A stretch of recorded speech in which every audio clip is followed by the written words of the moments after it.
नमस्कार प्यारे बच्चों, आज हम पढ़ेंगे अभिव्यक्ति माध्यम का दूसरा पाठ, पत्रकारिता के विविध आयाम। कि पत्रकारिता के कितने तरीके होते हैं। देखिए, पहला प्रश्न है, समाचार क्या है, इसकी विभिन्न परिभाषाओं पर प्रकाश डालें। सामान्य रूप में कोई भी घटना या सूचना समाचार नहीं होती। समाचार के रूप में घटना, मुद्दों और समस्याओं को चुना जाता है जिन्हें जानने में अधिक से अधिक लोगों की रुचि होती है। समाचार क्या होता है, जिसको जानने में अधिक से अधिक लोगों की रुचि होगी।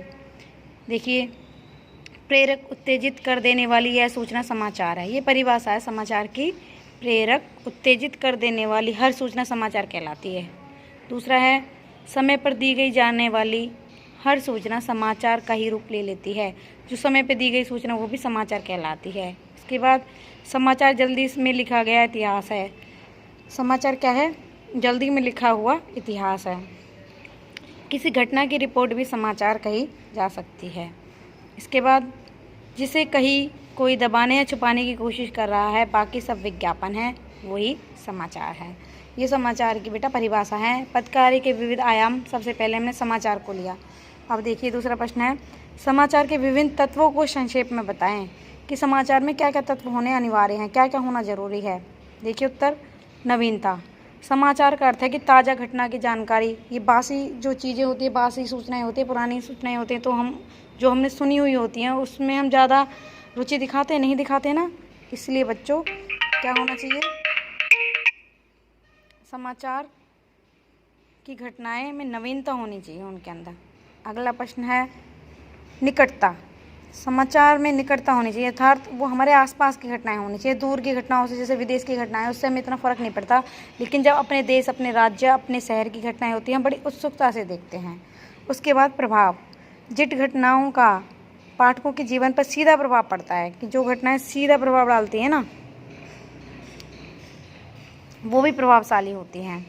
उसके बाद टकराव या संघर्ष। समाचार टकराव या संघर्ष का पहलू होने से वह अधिक लोकप्रिय हो जाता है। जैसे युद्ध क्षेत्र की घटनाएं, खेल, राजनीति क्षेत्र में आपस में टकराव हो लोगों में, या कुछ भी अलग सा हो, तो वो सब चीज़ें भी समाचार के विभिन्न तत्वों के अंदर आती हैं।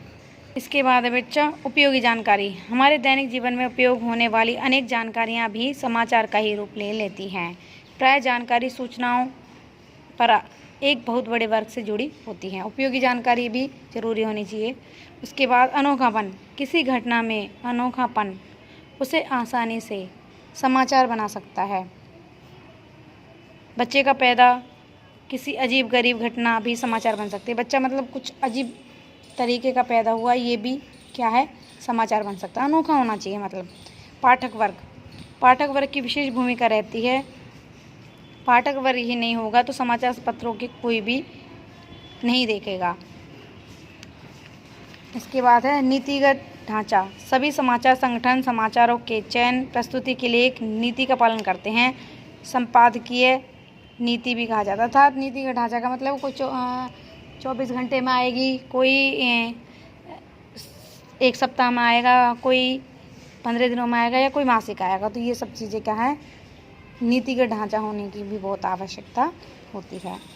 अच्छा, अगला प्रश्न देखिए, पत्रकारिता के महत्व पर प्रकाश डालिए। क्या महत्व है हमारे लिए। पत्रकारिता देश विदेश की गतिविधियों की जानकारी देती है हमें, कि क्या चल रहा है। इसके द्वारा विश्व के कोने कोने की जानकारी पल भर में हमें उपलब्ध हो जाती है। पत्रकारिता जनसामान्य को उनके कर्तव्य, कर्मनिष्ठा एवं अधिकारों का भी बोध कराती है। भाई किसका क्या अधिकार है, क्या कर्तव्य है। इसके अलावा यह युगीन समस्याओं से जन सामान्य को जोड़ती है, कि नई नई जो समस्याएं हैं उनको समाज को बताती है, समाज के लोगों को बताती है क्या क्या समस्याएं हमें आगे जाकर चुनौती देंगी हमें।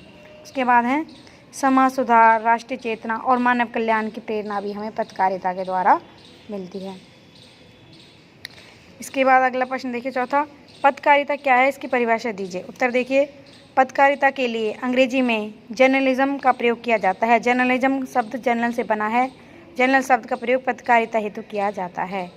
पत्रकारिता का क्षेत्र अत्यंत विस्तृत व बहुआयामी है, कि हर जगह फैला हुआ है। दैनिक समाचार लेकर साप्ताहिक, पाक्षिक, मासिक, वार्षिक आदि सभी पत्रिकाएं, आकाशवाणी, दूरदर्शन सभी पर आती हैं।